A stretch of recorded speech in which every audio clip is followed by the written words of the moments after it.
গত বছর জুলাই বিপ্লবের মধ্য দিয়ে যে স্বৈরাচার সরকারের পতন ঘটেছে, এই 2025 সালের জুলাই মাস শেষ হয়ে আগস্ট মাস শুরু হলো। 5ই আগস্ট বিদায় নিচ্ছে। এই যে একটা বছর আমরা অতিবাহিত করলাম, এই এক বছরের মধ্যে জালিম সরকারের পতনের পরে আমরা আমাদের কথা বলার অধিকার পেয়েছি, কিন্তু এখনো পর্যন্ত যেই উদ্দেশ্যে জুলাই বিপ্লব ঘটেছিল, যেই উদ্দেশ্যকে সামনে রেখে জুলাই গণঅভ্যুত্থান দিবস, যেই উদ্দেশ্যকে সামনে রেখে এদেশের ছাত্র জনতা বৈষম্য বিরোধী আন্দোলন করেছিল, আর যেই আন্দোলনে, যেই গণ অভ্যুত্থানে আমরা দল মত নির্বিশেষে সকলে ঝাঁপিয়ে পড়েছিলাম, সেই লক্ষ্য উদ্দেশ্য কিন্তু আপনার আমার সমাজে, এই রাষ্ট্রের মধ্যে এখনো বাস্তবায়ন হয় নাই। যেই বৈষম্যের কারণে, যেই দেশের অন্যায় অবিচার আর জুলুম টেন্ডারবাজি চাঁদাবাজির কারণে আবু সাইদ জীবন দিল, যে অন্যায় অবিচার দূর করার আন্দোলন করতে গিয়ে, যেই সমাজের বৈষম্যের বিরুদ্ধে আন্দোলন করতে গিয়ে মীর মাহফুজুর রহমান মুগ্ধ জীবন দিল, 2000-এর বেশি ছাত্র তাওহীদি জনতা, কৃষক, দিনমজুরি, রিক্সা চালক, ভ্যান চালক, এমনকি নিষ্পাপ মাসুম বাচ্চারা জীবন দিয়েছে। সেই রাষ্ট্রে তাদের জীবন চলে গেল, কিন্তু এখনো পর্যন্ত বৈষম্য দূর হয় না। তাহলে আমরা কি পেলাম? আমাদের রাষ্ট্রে এতগুলো মানুষের জীবন চলে গেল, কিন্তু এখনো পর্যন্ত বৈষম্য দূর হলো না, এখনো পর্যন্ত চাঁদাবাজি বন্ধ হলো না, এখনো পর্যন্ত দুর্নীতি বন্ধ হলো না, এখনো পর্যন্ত সন্ত্রাসী বন্ধ হলো না। তাহলে কি এই জীবনগুলো বৃথা চলে গেল? আপনারা জানেন, শহীদ আবু সাইদ সে পুলিশের সামনে বুক পেতে দিয়েছিল, 2 হাত প্রশস্ত করে নিজের বুকটা পেতে দিয়ে চিৎকার করেছিল, বুক পেতেছি গুলি কর, বুকের ভিতরে, বুকের মধ্যে দারুণ ঝড় নিয়ে শহীদ আবু সাইদ পুলিশের সামনে তার জীবনকে উৎসর্গ করে দিয়েছিল, তার বুকটা সামনে অগ্রসর করে দিয়েছিল, যে এই বুকের মধ্যে বৈষম্যের ঝড় নিয়ে, দুর্নীতির ঝড় নিয়ে, চাঁদাবাজের ঝড় নিয়ে, সন্ত্রাসীর ঝড় নিয়ে আর বেঁচে থাকতে চাই না, আমি বুক পেতে দিলাম, আমাকে গুলি করে শেষ করে দাও। আবু সাইদ চলে গেল, শহীদ মীর মাহফুজুর রহমান মুগ্ধ আমাদের পাশের এই খুলনা ভার্সিটির ছাত্র ছিল। এই খুলনা বিশ্ববিদ্যালয়ে সে লেখাপড়া করেছে। একজন তরুণ যুবক, সে এই দেশের বৈষম্যকে সে মেনে নিতে পারে নাই, সেই দেশের অনিয়মগুলো সে মেনে নিতে পারছিল না। সেও এই আন্দোলনের একজন সক্রিয় কর্মী ছিল।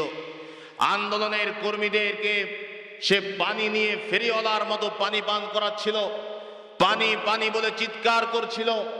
এমন সময় এই স্বৈরাচার জালেম সরকারের যে প্রশাসনের পুলিশ বাহিনী ছিল, তারা গুলি করে নির্মমভাবে এই মীর মাহফুজুর রহমান মুগ্ধকেও শহীদ করেছিল, যা এখনো পর্যন্ত মিডিয়ায় ভাসছে, যার ভিডিওগুলো এখনো মিডিয়ায় আছে।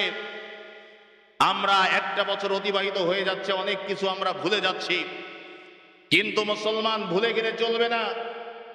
যদি আমরা সতর্ক না হই, আমরা যদি সচেতন না হই, এভাবে করে প্রত্যেক বছর এক একটা জুলাই বিপ্লব ঘটবে, কিন্তু এই সমাজ ব্যবস্থা ঠিক হবে না, এই সমাজে আদর্শ সমাজ কায়েম হবে না, এই সমাজ সন্ত্রাস মুক্ত হবে না, এই সমাজ টেন্ডার বা চাঁদাবাজি বন্ধ হবে না, যতক্ষণ না পর্যন্ত আমরা প্রত্যেকটা মুসলমান আল্লাহর হুকুমার রাসূলের আদর্শ, আল্লাহর জমিনে আল্লাহর বিধানকে কায়েম করার জন্য সংগ্রাম না করব, প্রচেষ্টা না চালাবো, এই জমিনে যতক্ষণ না পর্যন্ত আল্লাহর দ্বীন, আল্লাহর রায়াস কায়েম না হবে, ততক্ষণ পর্যন্ত এই জমিনে শান্তি, সফলতা আর নিরাপত্তা, শৃঙ্খলা আসবে না। এই জমিনে যদি শান্তি, শৃঙ্খলা, নিরাপত্তা আর সফলতা কায়েম করতে হয়, এই জমিন থেকে, এই সমাজ থেকে যদি বৈষম্য দূর করে আদর্শ সমাজ, বৈষম্য মুক্ত আদর্শ রাষ্ট্র গঠন করতে হয়, তাহলে আল্লাহর জমিনে আল্লাহর দিন কায়েম ব্যতীত পৃথিবীর কোন ব্যক্তির রচিত মতাদর্শ, পৃথিবীর কোন মানুষের তৈরি করা সংবিধান, পৃথিবীর কোন মানুষের তৈরি করা দল আর কোন মত এই দেশে কায়েম করে শান্তি সফলতা আর বৈষম্য দূর করা সম্ভব না। যদি বৈষম্য দূর করে শান্তি সফলতা প্রতিষ্ঠা করতে হয়, তাহলে আল্লাহ পাক প্রদত্ত যে বিধান, আল্লাহর নবীর যে আদর্শ, এটা সমাজের মধ্যে কায়েম করতে হবে। আমাদের ব্যক্তি জীবন থেকে শুরু করে আমাদের পারিবারিক জীবন, আমাদের রাষ্ট্রীয় জীবন, আমাদের সামাজিক জীবন, সকল ক্ষেত্রে যখন আমরা আল্লাহর বিধান আর রাসূলের আদর্শ কায়েম করতে পারবো, তখনই সমাজের শান্তি সফলতা শৃঙ্খলা চলে আসবে, সমাজ থেকে বৈষম্য দূর হয়ে যাবে। যখন ইসলামী রাষ্ট্র কায়েম হয়ে যাবে, আল্লাহর কোরআনের বিধান যখন কায়েম হবে, এই সমাজের একেবারে দিন মজুরি, কৃষক, রিক্সা চালক, ভ্যান চালক থেকে শুরু করে সমাজের প্রত্যেকটা সেক্টরে মুসলিম অমুসলিম দলমত নির্বিশেষে প্রত্যেকে যার যার অধিকার নিয়ে সে বসবাস করতে পারবে, যার যার অধিকার নিয়ে সে চলাফেরা করতে পারবে, যার যার অধিকার নিয়ে সে কাজ করতে পারবে, যদি এই রাষ্ট্রের মধ্যে ইসলাম কায়েম হয়। এই জন্য মুসলমান ভাইয়েরা আমার, সন্ত্রাস এরা কোনো দলের হয় না, চাঁদাবাজ এরা কোনো দলের হয় না, দুর্নীতিবাজ এরা কোনো দলের হয় না। এদের পরিচয় হচ্ছে এরা সন্ত্রাস, এরা দুর্নীতিবাজ। এরা কোনো দলের না, এরা কোনো ব্যক্তির না, এরা কোনো গোষ্ঠীর না। এরা হচ্ছে এই সমাজের দুশ্মন, এই রাষ্ট্রের দুশ্মন। এরা হচ্ছে এই রাষ্ট্রের জন্য, এই সমাজের জন্য এরা হচ্ছে একটা বড় আঘাত, এবং এই সমাজের জন্য এরা হচ্ছে বড় একটা দুষ্কৃতি। সমাজ থেকে যদি এদেরকে নির্মূল করা না যায়, তো এই সমাজে শান্তি আসবে না। আর এই শান্তি সফলতা যদি আনতে হয়, তাহলে আমাদের প্রত্যেককে দিন ইসলামের উপর আসতে হবে। প্রত্যেকটা মানুষের মধ্যে তাকওয়া, খোদাভীতি, আল্লাহর ভয় ঢুকাতে হবে। যদি আমরা প্রত্যেকটা মানুষের মধ্যে তাকওয়া, খোদাভীতি, আল্লাহর ভয় ঢুকাতে না পারি, তাহলে ওই ব্যক্তি যত বড় শিক্ষিত হোক, যত বড় ডাক্তার হোক, ইঞ্জিনিয়ার হোক, বিসিএস ক্যাডার হোক, তার দ্বারা সমাজে কোনো উপকার আসবে না।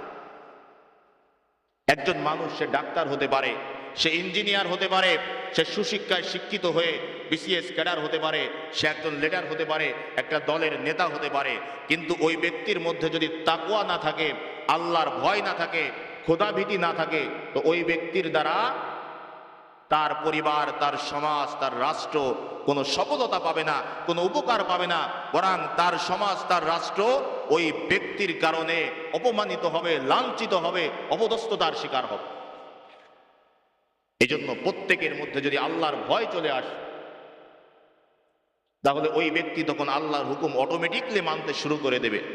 আর আল্লাহর ভয় যদি না থাকে, সে যত বড় আলেম হোক, মসজিদের ইমাম হোক, মাদ্রাসার শিক্ষক হোক, হাফেজে কোরআন হোক, ডাক্তার হোক, ইঞ্জিনিয়ার হোক, যদি আল্লাহর ভয় না থাকে, সে আল্লাহর হুকুম মানতে পারবে না, রাসূলের আদর্শ মোতাবেক সে চলতে পারবে না। প্রতিনিয়ত তার দ্বারা একটা না একটা খেয়ানাত, একটা না একটা অঘটন ঘটেই যাবে। এই জন্য আমাদের প্রত্যেকের মধ্যে আল্লাহর ভয় পরিপূর্ণ আনতে হবে।